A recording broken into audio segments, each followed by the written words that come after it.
Ang akin pong katanungan lang po ay kung totoo po ba ang venial sin at ano po ang pinagkakaiba nito sa mortal sin?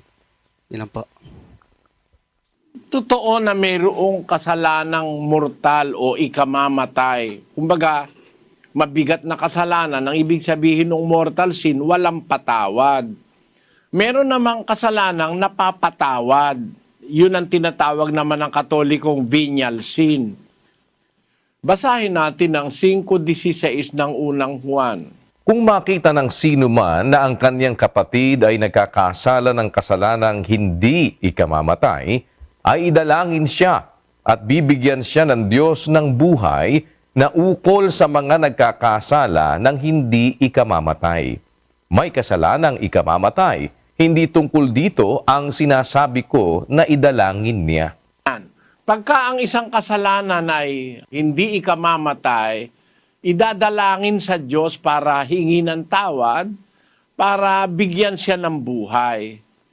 Meron namang kasalanang ikamamatay, yung mortal, hindi na dapat idalangin.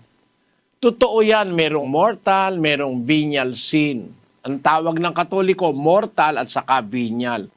Sa Biblia, ang tawag diyan, sin unto death, ang sabi dun sa English, and sin which is not unto death. Yun ang tawag sa Biblia. Ngayon, yung mga taong masasama, ang Diyos na nakakaalam ko anong gagawin sa kanila. Pero para ipanalangin mo pa, magpamisa ka pa, para alisin daw sa purgatorio, wala na po sa Biblia yon. Kung totoo man na may kasalanang ikamamatay, dapat yung mga ganon, tinitiwalag yon sa tunay na iglesia. Pagka sumasadya na, itinitiwalag na 3 ng Tito.